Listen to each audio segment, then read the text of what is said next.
pessoal, mais uma aula aqui e hoje nossa aula de número 4, quarta aula sobre Linux, um conteúdo muito abrangente da nossa área, onde esse pinguinzinho fofo é utilizado em vários dispositivos e softwares diferentes, abrangentes, desktops, servidores, banco de dados, em todo canto ele vai estar ali sem você perceber.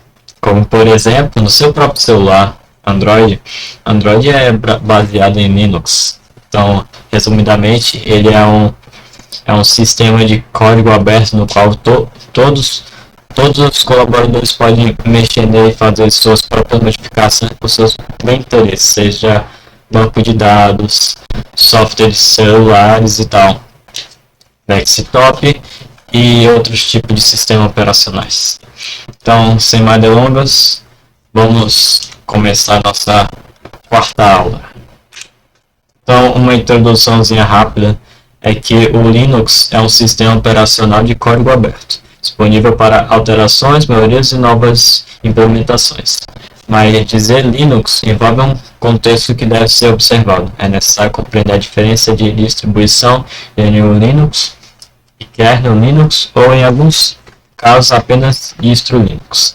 E para a gente saber pelo menos essas diferenças, precisamos entender um pouquinho a história de como ele surgiu. Então, o Linux foi criado em 1991 por um estudante chamado Linus Torvalds, esse carinha aqui, na Universidade de Helsinki, na Finlândia. Antes do Linux, os sistemas operacionais mais usados eram o Unix, macOS e Windows. Motivo do Linux ser criado. Em 1983, a FSF, Free Software Foundation, estava sendo criado por Richard Stallman, uma organização sem fins lucrativos que queria diminuir a restrição de cópias e alteração de software. A FSF criou a licença GNU General Public License e outras ferramentas para incentivar a criação de softwares livres para cópia e alterações. A FSF, em geral, tinha começado a criar um sistema operacional chamado GNU, um sistema operacional no mesmo formato que o Unix, porém gratuito e livre para qualquer pessoa usar. Porém, o kernel do GNU, chamado de Urge, não era muito bom, assim não atraindo a atenção de muitas pessoas, e assim o projeto GNU foi deixado incompleto. Então, muito antes do Linux existia o sistema operacional da GNU, que deixava as coisas mais livres, formato mais colaborativo e gratuito, de código aberto, porque as únicas opções antes eram simplesmente o falecido coitado Unix, macOS e Windows, no qual até hoje a gente não tem o controle de 100% do nosso sistema operacional. E aí, foi nessas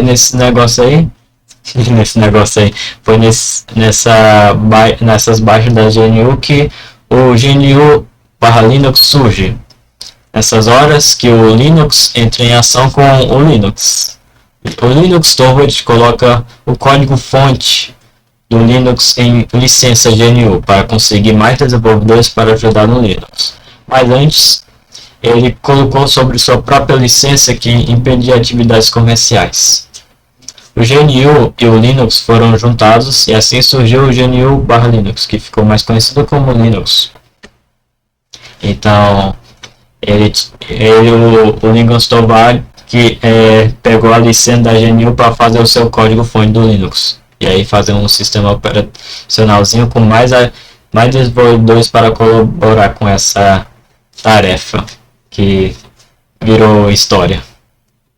E falando em história, a primeira interface gráfica no Linux funcionava apenas na linha de comando, ou seja, nos prompts do terminal, sem uma interface gráfica para usar o sistema operacional. Mas em 1994 foi lançado no Linux com o software Xfree, um software de interface gráfica. Mas para a gente continuar com essa história, como funciona a interface gráfica, precisamos falar primeiramente de como funciona o Linux em geral. E precisamos falar primeiramente do kernel do Linux, ou o núcleo, assim por dizer. Ele é o componente central de um sistema operacional. Ele serve de ponte entre aplicativos e processamento real de dados, feito no nível de hardware. Tratando-se de kernel, temos dois modelos de grande utilização, microkernel e kernel monolítico.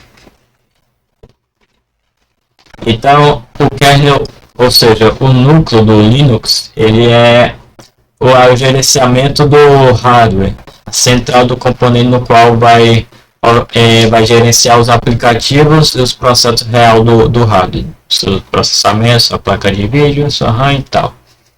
Então, existem dois tipos de kernel, resumidamente. O microkernel, que é o sistema operacional que possui apenas um núcleo que provém recursos mínimos necessários ao ambiente. Outras funcionalidades são oferecidas através de programas chamados servidores, que se localizam na user space, espaço do usuário. Ou seja, ele é aquele que só tem terminal de comando focado para o servidor e gerenciamento desses dados dentro do servidor. É o que a gente vai utilizar nessa aula, pois a gente vai ter a tarefa de gerenciar um Linux focado para servidores, para a gente aprender a usar o terminal e outros comandozinhos focado no gerenciamento de servidores. Mas continuando, a gente vai falar também um pouquinho sobre os Linux em desktop, que são que o kernel é usado com o kernel monolítico, que é justamente o oposto do microkernel. Sua principal característica é permitir que funções como rede, vídeo e acesso a outros periféricos sejam possíveis através do kernel space. O Linux utiliza o modelo do kernel monolítico. Então, ele é o que vai gerenciar a rede, os vídeos e acesso a periféricos, como via Bluetooth e tal. Então, um exemplo é nossa interface aqui de gerenciamento, né, de desktop. Eu mesmo estou usando um Linux chamado Big Linux, que é um sistema brasileiro. Então, se vocês quiserem ver a minha específica, o que eu estou usando, é só usar esse comando aqui, o neofetch, e aí vai aparecer todas as configurações do meu computador. Então aqui a OSI é o Linux, né? Sistema operacional Linux, com a distro que iremos falar, que é o Big Linux, e o kernel, que é baseado no núcleo do Manjaro, que vamos falar adiante. E também configuração de hardware também.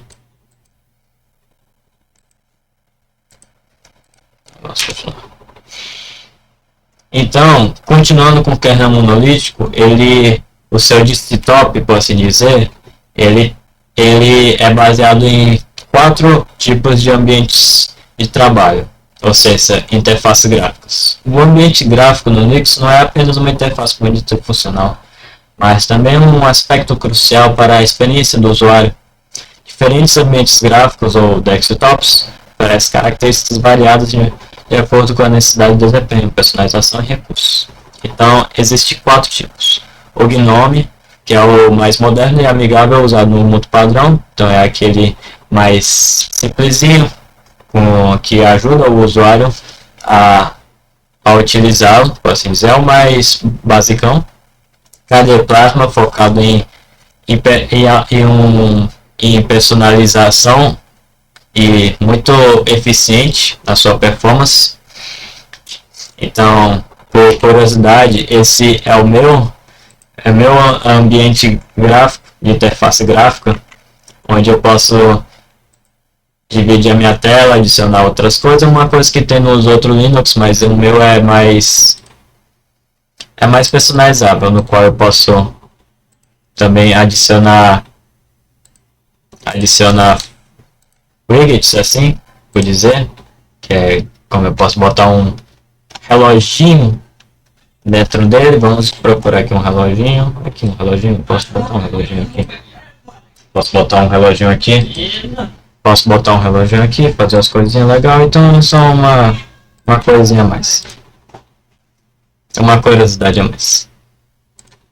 XFC leve e rápido, ideal para máquinas antigas, ou seja, se você tiver uma máquinazinha mais fraca, que não suporta mais, aí o bichinho já está morrendo, fazendo 2 de RAM, Celeron e tal, o ideal é usar esse ambiente gráfico que ele é mais rápido e leve, no qual o seu notebookzinho vai funcionar por mais 5 anos, imagina. Então esse é um belo motivo no qual as pessoas migram para o Linux, porque o Windows necessita de muitos upgrades no hardware e assim as pessoas querem mais facilidade, né? Então, e também, principalmente por Windows tem a sua licença de uso, no qual chega até R$300, né? Então é um absurdo. Então tem muitos motivos para se trocar por Linux.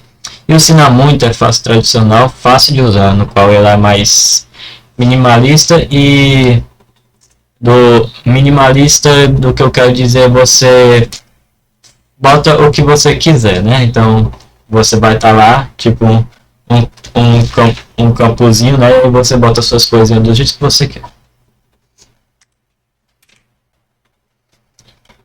E aí temos também também as distribuições do Linux. Linux distribuição de Linux, ou simplesmente distro Linux, é o empacotamento de diversos softwares abertos, open source ou não, que são as propriedades sobre o núcleo Linux. Podemos chamar de distribuição o Linux, o Ubuntu, o Debian, o CentOS e o Android, e outras dezenas de sistemas operacionais distintos. Ou seja, resumidamente, uma distribuição Linux, ela pega o kernel, o núcleo do Linux e faz o gerenciamento de softwares, o empacotamento, né? E transforma numa interface gráfica, em uma interface no qual o usuário pode utilizar o sistema. Então é um sistema operacionalzinho que dizemos baseado em Linux. São as distribuições. Então, como você sabe, temos muitas como o clássico Ubuntu, Debian, e o Android também é um, né, do celular. Temos aqui, ó. Acho que é melhor assim. Aí distros baseados no Ubuntu, Debian, né? Que aqui é o Debian, Ubuntu, Kali Linux, Mint, Pop! OS e outros sistemas operacionais que são baseados nas distros dos kernels do Debian, do Ubuntu, Zoria. E o meu era baseado no kernel do Manjaro, que é esse carinha aqui, mas que usa também o Arch Linux, que é esse carinha aqui também. Então todos esses daqui são de outra família do Linux. Garuda, que é o sistema operacional focado para jogos, e Erdenvorus, que é outro que tem uma interface mais espacial, por assim dizer, mais vibes. Pessoal do Red Hat Fedora, que é esse carinha aqui, sistema operacional Fedora. O Gento, que também temos Chrome OS. Só querendo. Foi uma pessoa, porque tá tendo muita barulho aqui em casa, mas vai dar tudo certo hoje. O Android, né, que é... Temos aqui o mini, o Android, para celulares, então... Fica aí a curiosidade que o seu celular dispositivo Android também é um Linux. SUSE, Alpine e outros por aí que podemos ver. Então, para entender melhor como é que cada um é diferente, então a gente pode botar aqui, ó, muito, que é a página oficial, então ele é assim, né? Baseado em GNOME, que tem essas partes aqui mais simplesinha. O Arch Linux, que é muito mais minimalista, no qual você pode fazer as coisas que você quiser, colocar o que você quiser, papapá. O Zorin OS, que é mais amigável para as pessoas que querem migrar do do Windows, do Linux. Então, como dá para ver, tem muita coisa parecida. E outros por aí, baseados.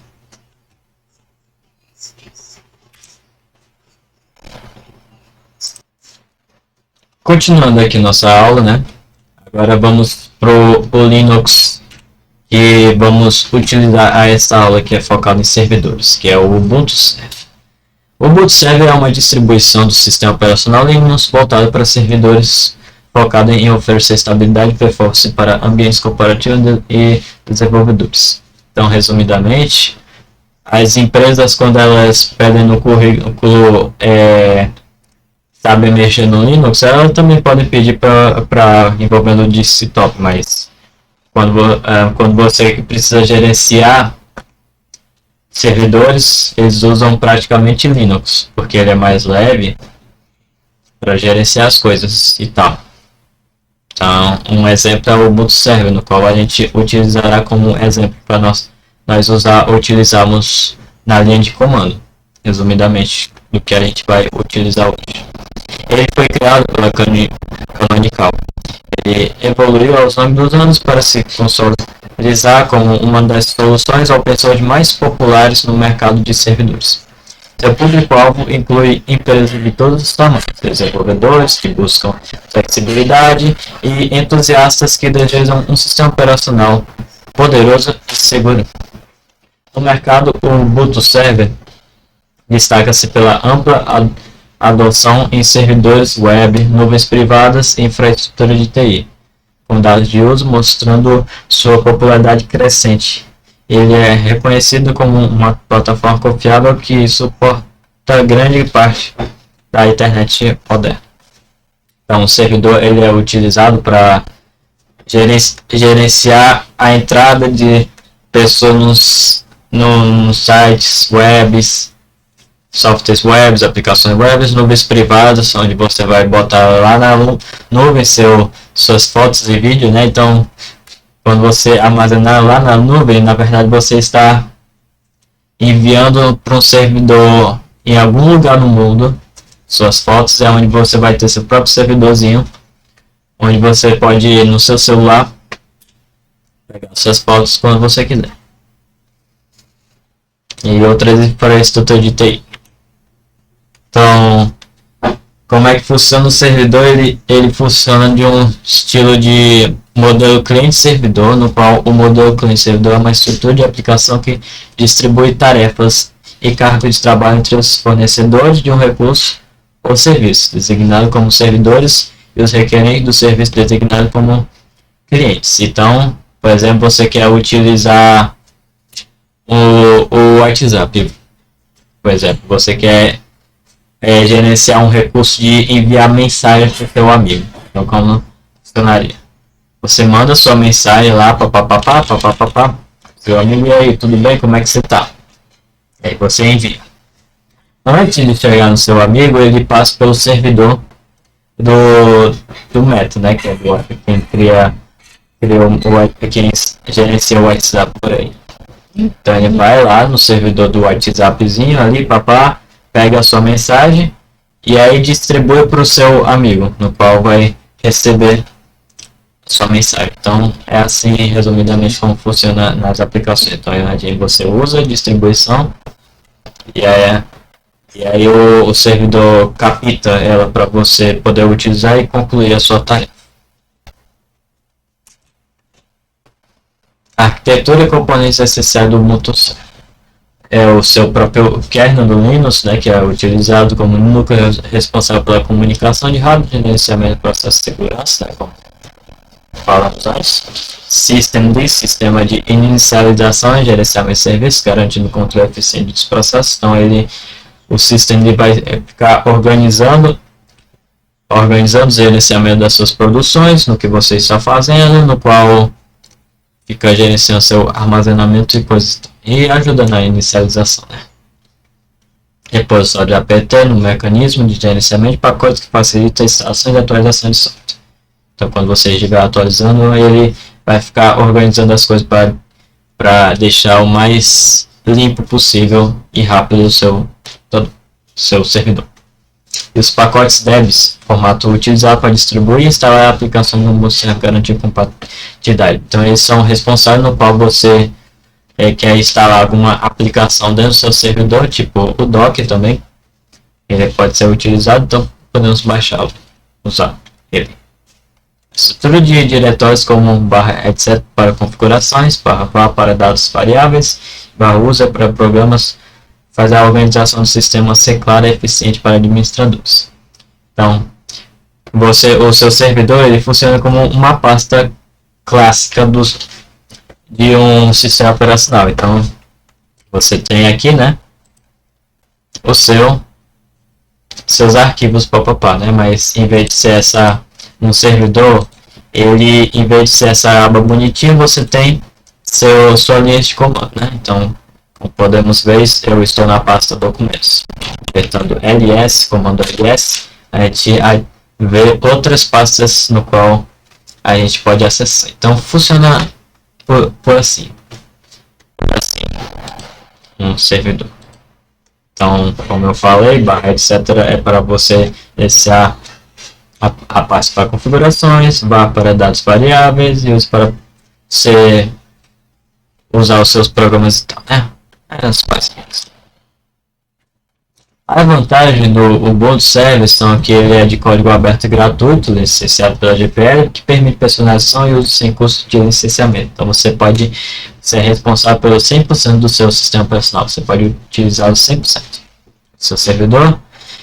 E ele também tem a segurança e estabilidade, que são as atualizações constantes e versões LTS que garantem suporte prolongado com alta confiabilidade. Então, ele tem uma sistema de segurança robusto no qual te ajuda todo o tempo. A flexibilidade suporta diversas aplicações e serviços, desde web service até virtualização, no qual você pode ter várias aplicações rodando no seu servidor ao mesmo tempo. Tipo, eu posso criar uma porta, né, para o meu servidor web, para as pessoas entrarem. Eu posso também fazer um servidor para jogar Minecraft com meus amigos também. Dá certo também, tudo rodando ao mesmo tempo. Isso é muito massa. Comunidade de suporte. Ampla base de usuários e documentação extensa reforça soluções rápidas dos problemas.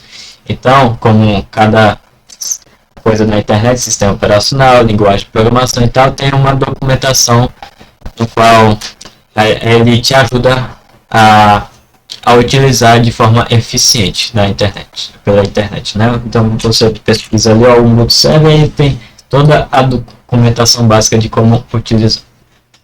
Comparado às soluções proprietárias, o Ubuntu Server reduz custos e oferece liberdade técnica, sendo uma escolha estratégica para muitas organizações. Casos de uso comum no Ubuntu Server: para servidor web, utilizado Apache, Nginx e Stacks, Lamp. Não, eu não sei falar essas palavras, mas para hospedar sites e aplicações. Ou seja, ele também pode utilizar aplicações de serviços web para você rodar direitinho um servidor web, como eu disse anteriormente, para você poder utilizar ele bem. Você tem um site que você quer botar, e você bota ele no seu servidor para as outras pessoas entrarem através dele. Servidor de aplicações, hospedagem para aplicações em Node.js, Python, Django. Então, se você tem um software, você pode também utilizar essas para as outras pessoas também utilizar dentro do seu servidor. Também um banco de dados, suporte para MySQL, PostgreSQL para gestão e eficiência de dados. Então você pode também armazenar planilhas com dados de usuários guardados no seu banco de dados dentro do seu servidor, no qual você gerencia seus usuários de um serviço dentro do seu servidor. Servidor de arquivos como o Google Fotos, né? Implementa via Samba e NFS para compartilhamento seguro em redes. Então, também servidor de arquivos é para você botar sua fotinha, seu videozinho dentro do a sua nuvem, assim. Mas também você pode botar no seu servidor local mesmo. Se você tiver um servidor em casa, você pode botar suas fotos lá. Virtualização em cloud usa KWM, LXC, OpenStack, Kubernetes para meios escaláveis e flexibilidade, como tipo uma máquina virtual, que a gente vai falar mais tarde, daqui a pouco. E as empresas usuárias, grandes organizações como Netflix, Google, aproveitam robustamente do multiserver.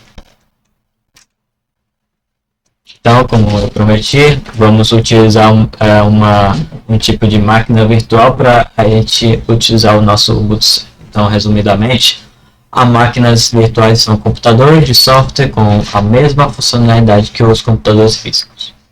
Assim como os computadores físicos, elas executam aplicações em um sistema operacional. No entanto, as máquinas virtuais são arquivos de computador executáveis em um computador físico e se comportam como um computador físico. Um exemplo, VirtualBox, no qual a gente vai utilizar. Então, as máquinas virtuais são, resumidamente, um software no qual você pode utilizar um sistema operacional dentro do seu sistema operacional. Olha que coisa doida, né? Então, você tem, né, seu Windows em casa, por assim dizer, que isso é a sua máquina física, e você quer utilizar o Linux, um Ubuntu, mas sem precisar trocar de sistema operacional. Então você pode usar o software de máquinas virtuais para poder utilizar na sua máquina. Então é uma máquina dentro de outra máquina e assim por diante. Então agora vamos para a instalação e configuração básica do nosso Ubuntu Server. O requisito de hardware é bem baixinho, muito impressionante com eficiente é o Ubuntu Server, porque simplesmente para ele rodar ele precisa de 1 gigawatts, então como se fosse só um processador já rodaria, 512 MB de RAM, não chega nem 1 GB, e 2.5 GB de espaço livre de armazenamento. A opção que a gente vai utilizar para a instalação é via ISO, que é um software no qual a gente vai utilizar, um espelhamento no qual a gente vai usar na nossa máquina virtual para poder rodar. Aí pode usar também containers para ambientes variados, por exemplo no Docker. Aí a gente vai usar isso como exemplo. Na configuração inicial a gente precisa ter uma definição de rede, hostname, a gente vai botar nossa rede, internet, a gente vai botar nosso usuário, criar uma senha e assim a gente vai poder fazer nossa gerenciamento do nosso mundo Linux. Dica de segurança, configuração de firewall, OPS e uso seguro de SSH, que a gente utilizará hoje também, para minimizar riscos. Então, já deixei aqui preparado dois linkzinhos no qual a gente vai pegar a nossa imagem do Ubuntu Server e o software que a gente vai utilizar. Então eu já tenho instalado aqui, mas se você quiser, né, eu vou mostrar como seria. A gente está aqui nesse site aqui da VirtualBox. Você vem aqui em Downloads e aqui embaixo vai ter vários jeitos de você instalar, dependendo do seu sistema operacional, tipo macOS. Se você tiver no macOS, no Windows, no Linux, Solaris e outros tipos de sistema operacional. Então, eu estou usando o Linux, mas ele, resumidamente, você vai usar o seu terminal para instalar ele. Mas no Windows é simplesmente baixar um arquivozinho e aí daí já faz toda a instalação, resumidamente. E aqui temos também a página oficial do Ubuntu, no qual eu já botei o link para ele ir diretamente na imagem do Ubuntu Server. E aí são apenas 3 GB de armazenamento, então é bem pouquinho de certa forma. Então depois que você tiver instalado os dois, vamos ver aqui, beleza, agora isso aqui. Depois de você ter instalado os dois, você vai abrir, né, seu VirtualBox. E aqui Deixa eu fechar isso aqui. E aqui eu botei minha imagem dentro da pasta downloads. Então a gente tem que saber também aonde a gente tem que botar nossa imagem, que a gente agora vai acrescentar. Veja que eu já tenho aqui um, só que esse daqui é uso pessoal meu. Então a gente vai criar um próprio. Então você vai aqui em novo, bota o nome que você vai querer. Então vamos botar o nome Linux. Não. Aula Linux. Agora a imagem da ISO, vamos pegar aonde ela está. Então ó, veja que a gente já tem aqui, ó, nome Luiz, download. Então ele está na pasta de download no qual eu baixei a imagem. Vamos, então vamos abrir, vai fazer a configuraçãozinha. Agora aperte em próximo. Agora ele vai pedir o nome de usuário para a gente utilizar nosso servidor. Vamos botar apenas usuário. A senha dele vai ser 1234. Temos que repetir a senha. O nome do servidor vai ser aula Linux. A gente pode mudar. E o nome de domínio pode ser também aula Linux. Se você quiser botar uma aplicação web. Então, aula Linux também. Qualquer coisa. Agora aperta em próximo. Aqui você vai pegar o do seu rádio da máquina física e distribuir para a máquina virtual, no quanto você quer que a sua máquina virtual pegue de memória RAM e de processamento e armazenamento. Então, como temos aqui, temos de RAM. Eu utilizarei apenas 3 GB de memória RAM e apenas 2. Não, só um tá bom. Um para, não sei, vai botar 2, não foi mal não. 2 núcleos de processamento. Então vamos botar aqui armazenamento. Eu vou botar apenas 10, não, 6,5 de armazenamento. Então vamos lá, apertei próximo. Aqui está nossas configurações, no qual a gente gerenciou. Nome da máquina, a pasta onde ela vai estar, a sua imagem, o nome do usuário, se tem chave, que ele não vai utilizar, 3 GB de memória RAM, 2 núcleos de processamento, memória, e agora apertamos em finalizar. Agora ele está executando nossa máquina. Ele vai abrir. Quando ele abrir,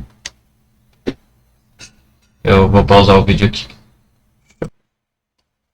Beleza, pessoal, aqui está a nossa máquina e ela já está carregando aqui, já está conectando, fazendo todas as instalações no qual a gente vai utilizar. Como podemos ver, ela está instalando as coisas. Então, enquanto isso, vamos voltar aqui no gerenciamento da administração do boot server, no qual a gente vai fazer um resumo do que a gente pode fazer nele. Ele utiliza a linha de comando CLI, né, ferramenta principal para administrar e configurar o servidor de forma eficiente. A gente vai utilizar o formato SSH de acesso remoto, essencial para gerenciar servidor da distância. Então, se você tiver uma máquina que quer gerenciar dentro da sua empresa, você estiver em casa, você quer usar um servidor da tua empresa, você pode utilizar o SSH, mas a gente vai utilizar ele para acessar nosso servidor pela nossa máquina física. E resumidamente, vou mostrar isso depois. Comandos essenciais como apt para pacotes, ctl para serviços e ficofpip para a rede. Então, daqui é que a gente vai utilizar para o nosso serviço, para gerenciar o serviço de pacote. Aqui para nós temos as configurações da nossa rede. Montar no Metador. Ferramentas como Top, HTOP e Journal CTL possibilitam o controle de análise de desempenho de erros. Então, se você quer ver se deu alguma coisa errada, se ele está fazendo as coisas certas, essas são as configurações e as automatizações são script em bash facilitam tarefas repetitivas, manutenção. Ela tipo como instalar uma aplicação e outras coisas assim que facilitam nossa vida. Então vamos voltar aqui e ver como é que está nosso garoto. Ele ainda está instalando. Então quando terminar a instalação eu já volto. Viu? Beleza, agora terminado nossa instalação, ele vai reiniciar nossa máquina e podemos utilizar. Agora ela está reentrando. Vamos nessa. Ótimo. Já está iniciando, minha versão do Ubuntu é 24.4, a mais recente por aqui. Então aqui já está iniciando a máquina. Agora precisamos fazer o nosso login. Então primeiramente ele vai pedir o usuário, no qual a gente especificou que o nome do usuário é o usuário mesmo. E agora a senha, no qual a gente especificou.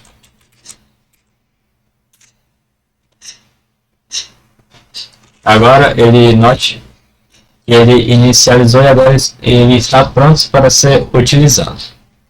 Vemos aqui de início que a versão é a Ubuntu 24.04.2 tal, mas a gente vai analisar depois que a gente fazer o SSH. Então, como pode ver aqui, todas as coisas, meu mouse aqui ele não aparece porque sistema de servidor não utiliza mouse. Então, vamos fazer o acesso remoto seguro por SSH. Então agora, acesso remoto à máquina Linux. O segredo é saber o IP da máquina com o comando IPA. Então vamos utilizar o comando IPA para sabermos. Depois que você for acessar o IP inet, por exemplo, agora precisamos acessar o nosso IP inet como se fosse assim ou até assim. Então vamos analisar.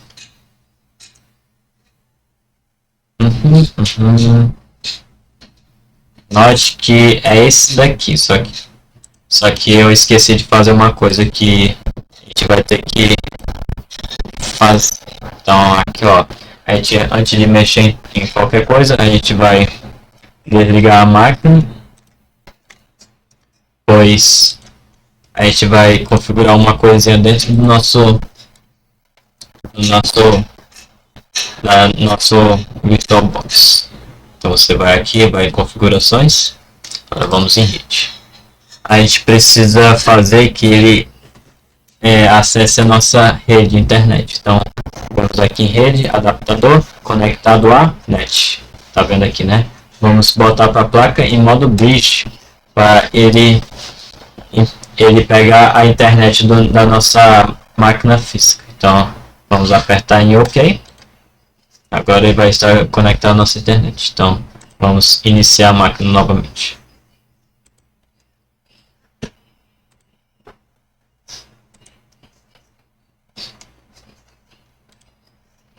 Vamos iniciar a máquina novamente. Botaremos o nome de usuário de novo. 1, 2, 3, 4. E aqui está. Agora quando a gente for escrever comando IPA, note que agora temos o inet no nosso inet. Veja aqui, dentro aqui, nosso IP que a gente vai utilizar para acessar a nossa máquina virtual dentro da nossa máquina. Então, existem exatamente dois tipos de acesso. No Windows, que provavelmente vai ser o seu caso, será necessário instalar um software chamado PUD na sua máquina. Baixe o 64-bit x86, que é o .x, que altera códigos binários no pub.x, SSH. Outro que é necessário é o pubx.x em SRSA. Baixe o 64-bit 86. Instale o serviço SS Console, apt-get install opsect. E aí depois você vai abrir, ele vai ter essa aba aqui. Então, você vai aqui, você vai na página oficial, vai apertar em downloads. Você irá pegar a versão 64-bit 8x. Também você vai baixar o Puppet X. Então você vai instalar isso aqui e vai instalar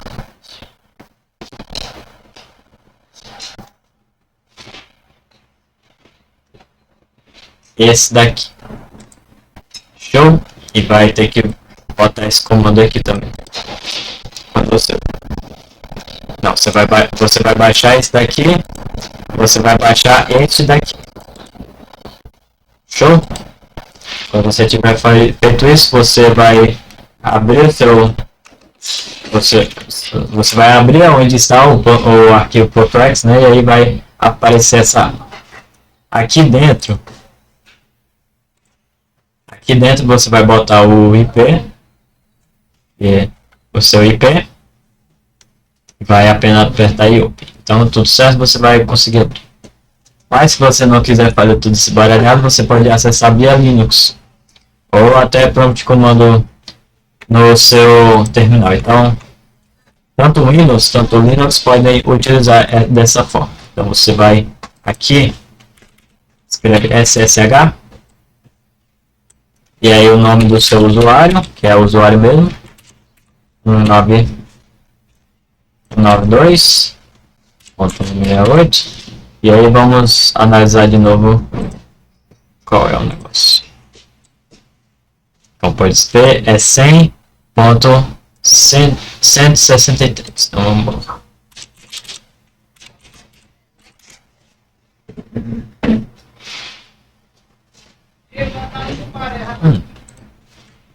A verdade, você vai ter que baixar isso aqui também, tanto para outra forma. Então antes de fazer isso, você tem que permitir que a sua máquina virtual consiga acessar a aplicação SSH. Então você vai ter que resumidamente baixar. Então, você vai aqui, o comando é, deixa eu tirar isso aqui, deixa eu tirar isso aqui, então aqui este, então sudo apt get install sudo apt get para a gente acessar a aplicação no qual vai instalar o nosso Open SSH. Vamos lá, ele vai pedir a senha do usuário e agora ele está instalando. Aperte em sim, S, assim. Agora é só esperar mais um pouquinho.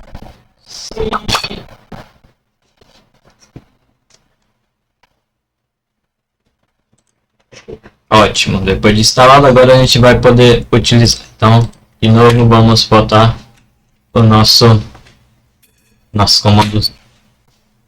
Você aperta em yes, você escreve yes aqui. Agora ele vai pedir a senha do usuário. Então, agora sim, podemos utilizar o nosso servidor da máquina virtual dentro da nossa máquina física. Então agora podemos ver as configurações da nossa máquina junto com o nosso mouse.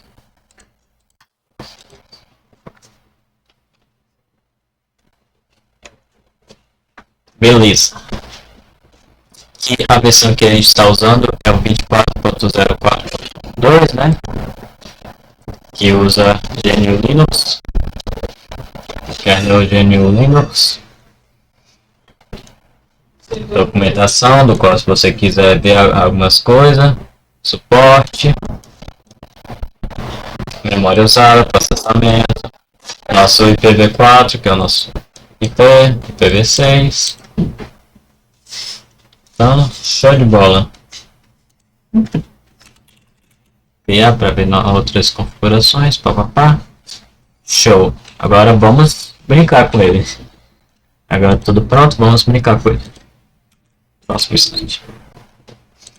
Navegando pelo sistema de arquivos. Então, o primeiro comando que a gente vai utilizar é o pw, comando para se autolocalizar nas páginas. Então, se você estiver perdido por aí, você pode usar o comando pwd. Mas antes de utilizar, vamos escrever a palavra clear, no qual vai limpar todo a nossa aba. Ou apenas apertando Ctrl L. Ctrl L também. Então vamos botar nosso comando pwd. Agora ele vai nos mostrar a pasta no qual a gente vai estar utilizando, no qual é dentro da nossa pasta home, onde tem a nossa própria pasta de usuário, que é o nosso usuário. Note que tem esse asterisco, e aí o asterisco aqui, ele simboliza que a gente está na pasta padrão do nosso usuário. Se a gente sair, ele vai estar agora dentro da pasta home. Então, se a gente quiser de novo entrar, cd ...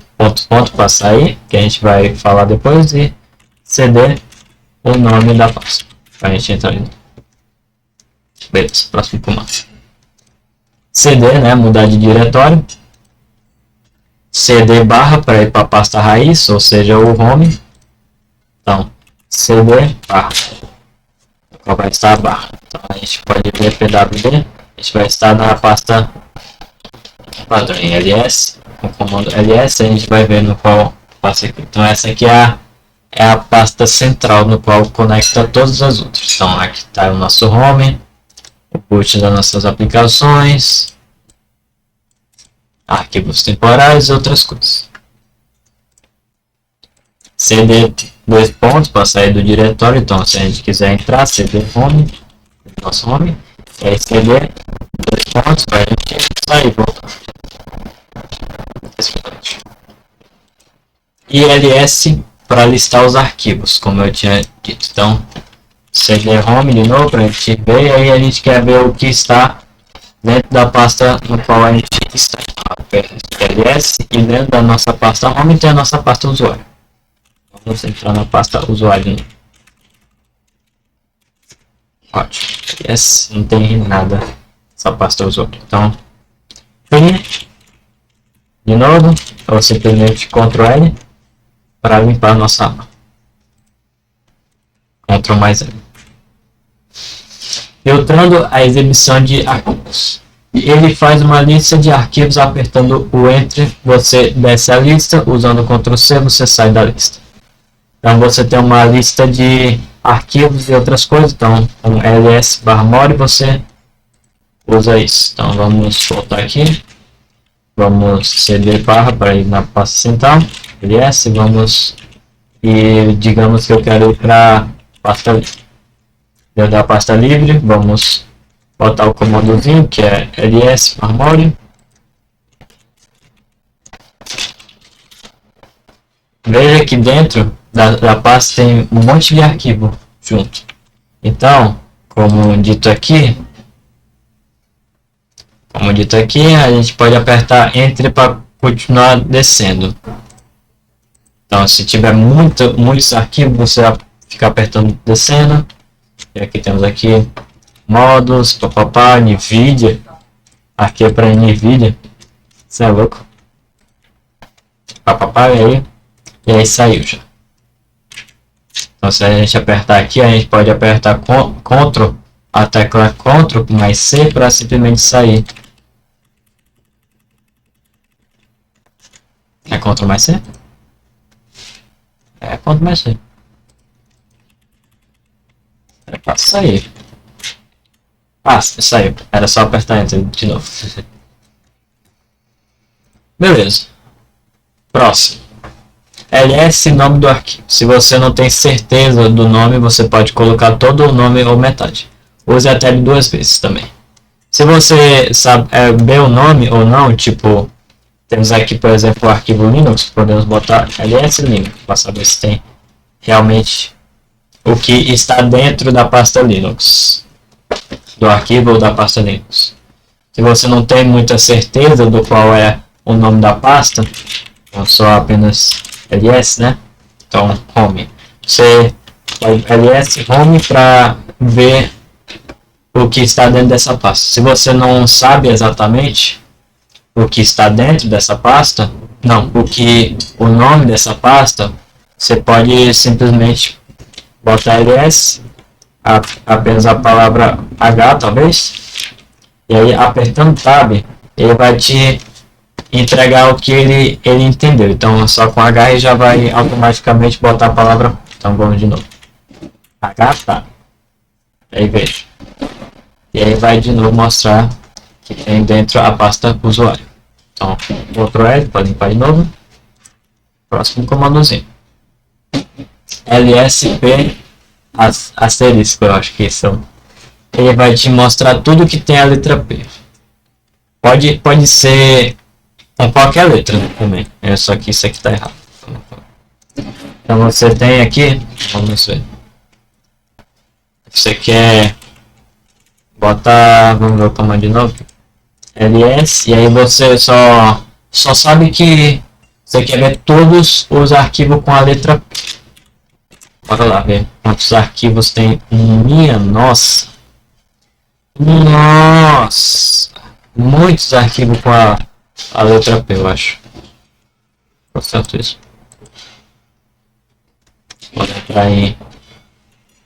Vamos entrar em cd dev para ver aqui. Botar lsp. Aqui está. Então ele vai botar todos os arquivos que tem começam com P. Tá aqui, ó. Port, ppp, port use, vamos Ctrl L, vamos tentar de novo. Opa. Ó, port, ppp, ppapá. E aí, se você quiser, vamos ver uma letra aqui. L. Aqui, ó, loop 0, loop 1, loop. Tudo que começa com L. Agora com J. Não tem. Então vamos voltar para nossa pasta central. ESM interrogação G asterisco. Ele resumidamente ele procura por a letra M, mas segundo a letra ele pode ser qualquer uma, mas a terceira letra tem que ser G e assim por diante. Então se você sabe que começa com M, mas você não sabe qual é a segunda letra, mas sabe que a terceira começa com G, outra palavra aí, você pode fazer um embaralhado e procurar uma palavra assim. Então vamos botar aqui M. Eu não sei qual é a segunda palavra, G, asterisco, mas eu sei a terceira e vamos ver. Não tem nenhuma. Não tem nenhuma, então vamos com P. Não tem nenhuma também com P. C. CD. De novo, só por curiosidade. R. E aí? Controle? Está aqui. Vamos procurar uma palavra que começa com P, mas a segunda não sabemos qual é. Como é. Então, ele vai nos dar simplesmente port. Aqui é o port, no qual começa com P. A palavra é O, mas eu não sabia, posso dizer. E a terceira é R. Então, resumidamente é isso. CD tiozinho, eu acho que esse é o nome, para ir para o diretório do usuário, né? Do usuário. Então, se a gente não saber exatamente como entrar no home e entrar no nosso usuário, podemos apenas cd.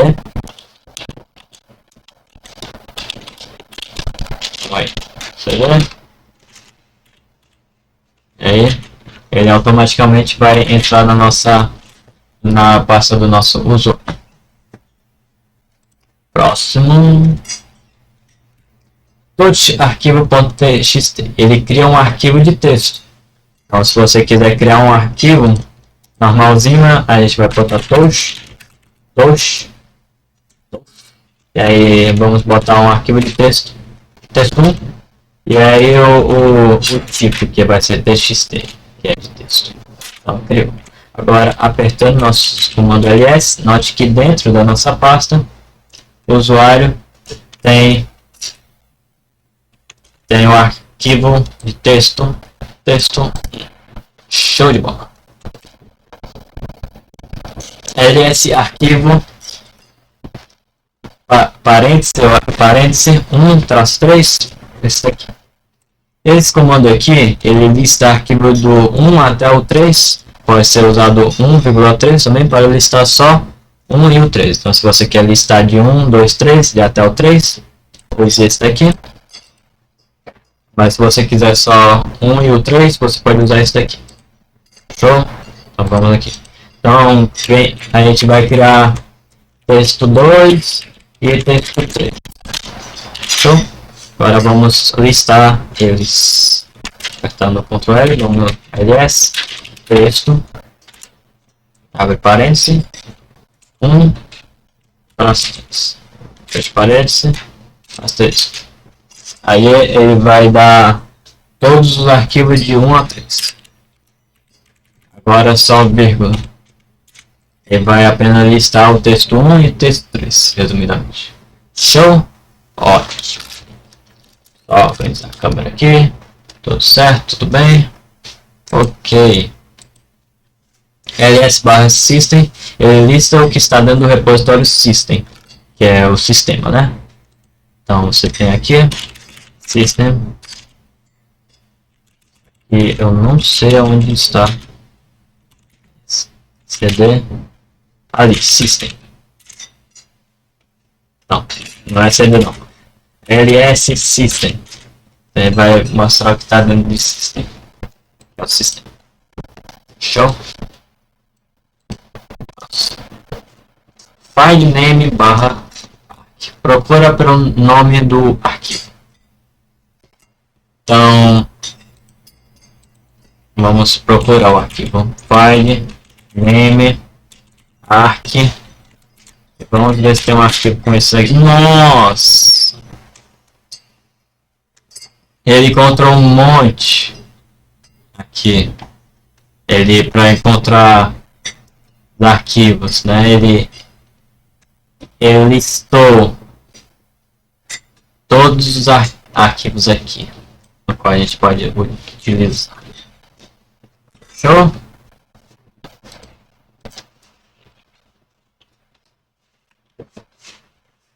Criando escolhido arquivos e diretórios.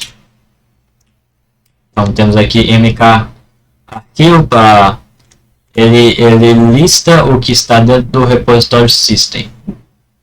mk arquivo. Acho que não, tá errado isso aqui, foi mal família. Mas mkdir ele não lista o que está dentro do repositório D, ele cria, na verdade. Vamos entrar no nosso da nossa pasta do usuário e vamos botar mkdir e o nome da pasta. Então mkdir é para criar uma pasta, um diretório, por assim dizer. Então, aquela explicação está errada, pessoal, meu perdão. Então vamos criar uma pasta, um diretório, né, chamado planilhas. E agora apertando ls, note que agora temos uma pasta chamada planilhas dentro do nosso usuário. Show? Show. Show. Todos textos de novo para criar um texto. rm diretório, comando para remover diretório, o nome dele, só remove se não tiver nada no diretório. Então, se você estiver cansado da sua pasta, você pode simplesmente removê-lo. Então, temos a planilha, né? rm para remove, que significa remove, e aí planilhas.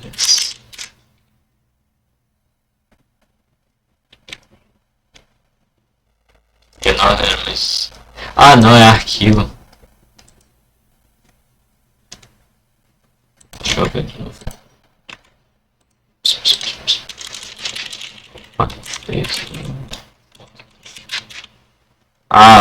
Perdão de novo, galera. Não é para remover pasta, mas sim arquivo. Então note que agora ele removeu o nosso arquivo texto1.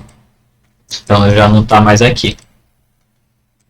Então remover.text ou arquivo para remover os arquivos. Então se você quer remover todos os arquivos que tem .tx, não, tx, não, texto, epa, show. Agora ele removeu todos os arquivos de texto. Então vamos botar texto, vamos criar de novo touch, texto,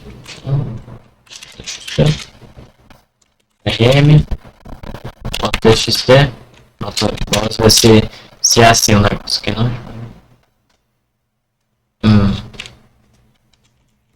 Parece que eu não estou conseguindo fazer para remover com o arquivo .txt, mas tudo bem. Se você quiser, né, remover um arquivo com asterisco, para remover todos que tem o nome texto, para assim dizer.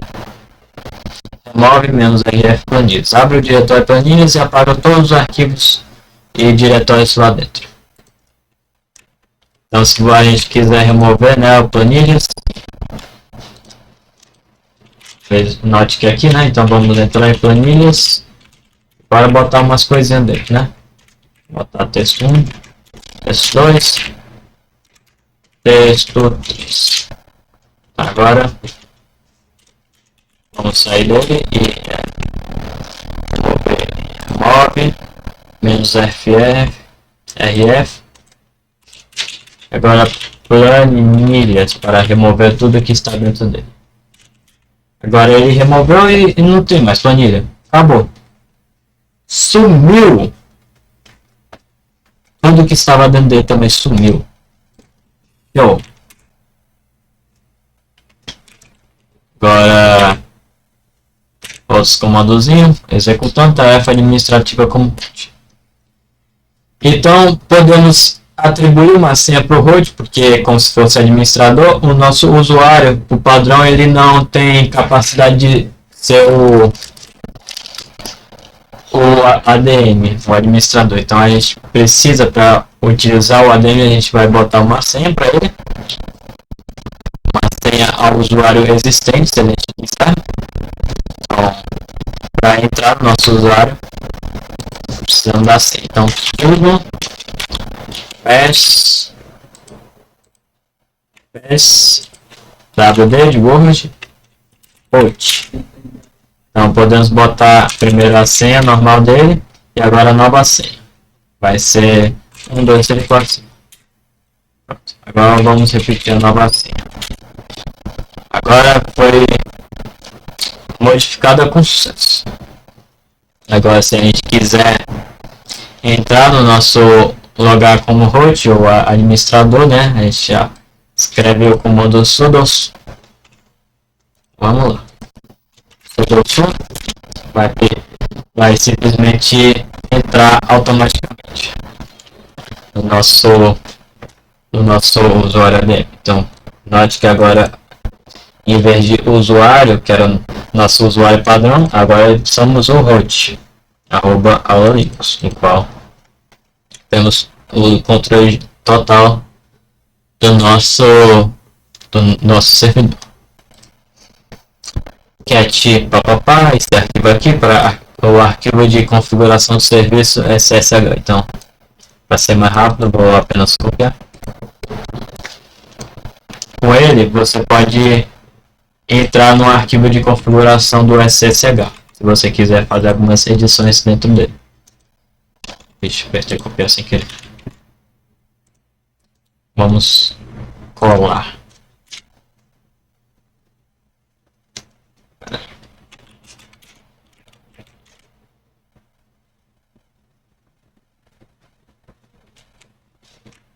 Acho que é cat com C minúsculo.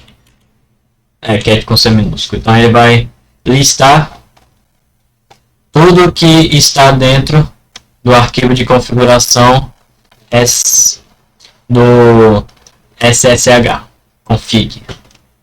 Show. Tá aqui toda a configuraçãozinha. Agora, para sair, a gente aperta Ctrl+C. Yes. Show de bola. Mas aí se você quiser configurar ele por completo, a gente usa outro sistema chamado Nano.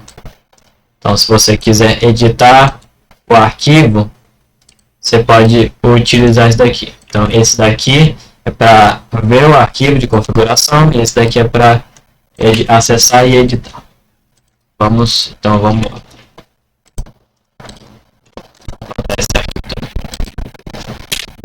Agora note que eu posso entrar, fazer todas as alterações que eu quiser dentro dele. Então eu posso simplesmente apagar isso aqui, ou simplesmente botar tudo de volta, fazer todas as configurações bonitinho.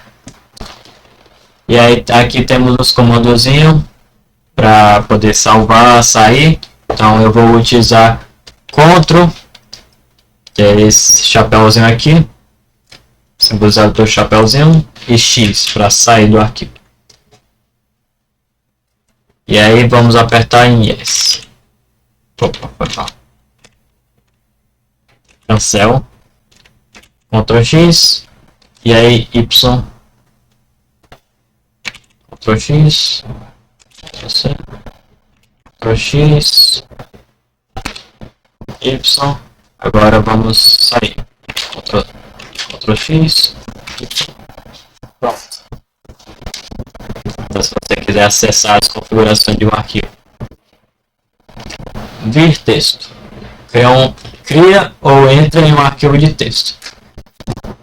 2 pontos, WQ para a gente sair e salvar. Então se a gente quiser criar um arquivo de texto, então vamos voltar para o nosso arquivo padrão de usuário.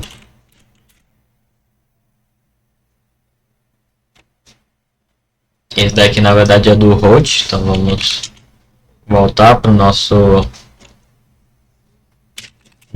usuário padrão. Então se a gente quiser voltar para o nosso usuário padrão, a gente bota o nome do usuário. Show. Então, vamos voltar para a nossa pasta padrão. Então, botando o comando vir, depois texto.txt, entramos no nosso arquivo de texto. Então a gente pode botar oi, bom dia, esta é a nossa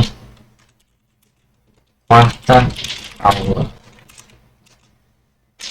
tema sobre Linux e gerenciamento de C.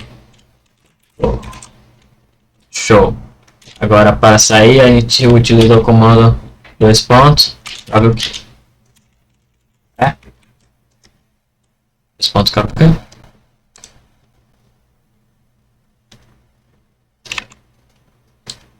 Calma aí.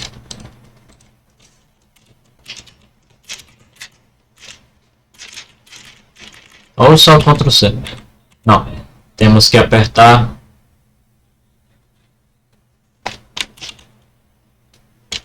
Então a gente aperte.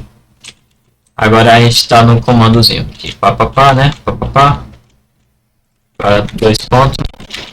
A gente voltou pro texto. Então, apertando Ctrl C, a gente bota os comandozinhos. Então, apertando Ctrl C, a gente vai para a aba de configurações, né? Para botar os comandos aí. 2 pontos. Agora saímos. Agora temos o texto. Só o texto mesmo. Show. E a gente, se quiser entrar de novo, vamos ver o que está aí dentro dele. Olha o que tem dentro dele. Agora apertando Ctrl C, 2 pontos, sabe o que é para ser. Show. Próximo comando. History. Lista os últimos comandos usados. Usando pontos de exclamação e o número do comando, você pode executar ele. Se usar o 2 pontos de exclamação, você usa o último comando. Então,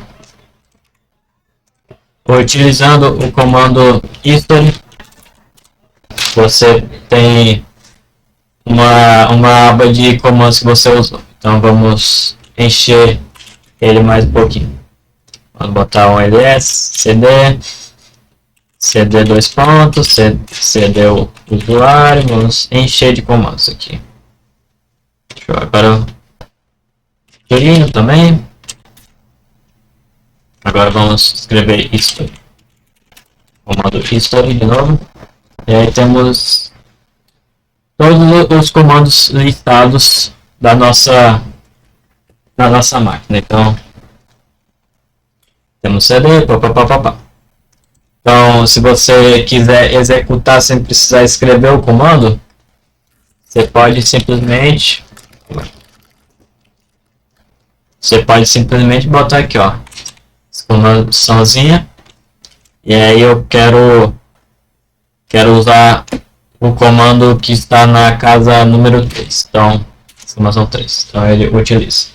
Ou se você quiser usar você vai em history de novo, se você quiser usar o comando mais recente, você aperta duas exclamações. E aí o comando mais recente foi history de novo, então ele vai responder history novamente. Show! History -c ele limpa o histórico. Então se você quiser limpar o histórico, né? Só history -c. E agora se você quiser usar history de novo, ele vai ter apenas history. Você limpou o histórico. Beleza? Beleza, esses são os comandos para hoje. Agora vamos falar um pouquinho de segurança no Ubuntu. É bom deixar sempre ele atualizado com segurança, manter o sistema atualizado, é crucial para corrigir vulnerabilidades e proteger dados.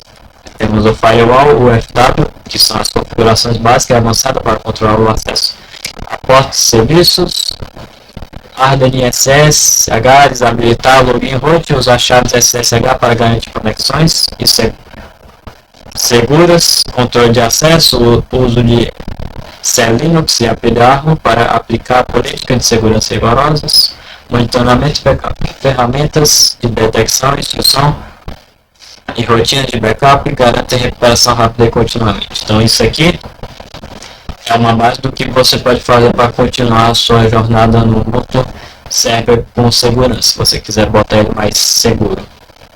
Se quiser. Então aqui um desafio para vocês, se vocês quiserem continuar nessa jornada do Ubuntu Server, é bom sempre deixar ele em segura, uma administração segura.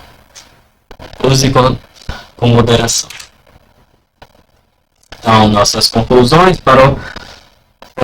próximos passos com o Ubuntu Server, né? A versatilidade e potência do Ubuntu Server fornece uma plataforma robusta para servidores web, banco de dados, virtualização e ambiente sem nuvem, garantindo alta disponibilidade e desempenho. Então, muita coisa ainda tem para ser utilizada com o Ubuntu Server. Então, fica aí para vocês aí para também continuar aprendendo mais e mais. Então, utilize a documentação oficial do Ubuntu ou outra distribuição Linux de sua preferência. Participe de cursos online, experiências com configurações práticas como gerenciamento de usuário, automação com scripts e monitoramento de desempenho. Então, se você quiser pesquisar aqui, claro, teremos sempre documentação Ubuntu Server. Aqui, ó, você pode ver as configurações, papapá. Se tiver em inglês, você traduz. Show. Carregando. Se você quiser também instalar um Linux Desktop, uma distribuição Linux, fica à vontade para utilizar também o da sua preferência. Esse daqui é o site oficial da minha distribuição Big Linux. Tem todas as configurações básicas para você utilizar e acessar. Aqui o fórum, papapá. Vamos ir em downloads aqui, processamento mínimo, papapá. Se você quiser baixar o kernel, papapá, download. Então no tutorial para você entendeu o que deve ser feito. Fórum, papapá, show? Também tem do Arch Linux, documentação, site oficial, seu download para você viajar, contribuir e participar. Incentivamos a colaboração através de fóruns como o ESC Ubuntu em projetos open source relacionados, além de ajudar na tradução e melhoria da documentação. Ou seja, se você tiver uma ideia, você pode mostrar a sua ideia para o fórum ESC Ubuntu, do Ubuntu Server ou para outros. Se você tiver ideias para outros projetos dentro do Ubuntu Server ou outras distribuições. Seguindo esses passos, você aprimora suas habilidades e contribui com uma comunidade tecnológica aberta e inovadora. Livro da semana que eu recomendo para vocês lerem e aprenderem mais sobre servidores Linux é o Guia Prático do Servidor Linux de Júlio Ramos. Ele é ótimo para você baixar e ter todo os seus primeiros passos como iniciante na administração de servidores Linux. Ele é ótimo que ele usa outra distribuição, que é o Debian Server, que usa o mesmo kernel do Ubuntu, então eles são praticamente parecidos, são irmãos. Então você não vai ter muita dificuldade com essa aula, se você quiser, com esse livro, se você quiser expandir com os conhecimentos adquiridos dessa aula. Então, ele é muito bom. Este livro tem como objetivo formar profissionais na administração de servidores GNU Linux. Juliano Ramos mostra como se introduzir no sistema Linux desde o primeiro contato, iniciado pelos comandos básicos e finalizando com os servidores. Você verá na prática como trabalhar pelo Shell, JavaScript, conhecerá servidores como SSH-RAID, Apache Front, entre outros. Além de lidar com redes, módulos de particionamento de disco. Show? Então é isso, galera. Obrigado por mais uma aula aqui com vocês. Agradeço por quem participou hoje da aula. Então agradeço a todos que tiveram colaboração. Me perdoe porque esta é a segunda vez que estou gravando esse vídeo, porque a primeira deu um defeito na minha máquina.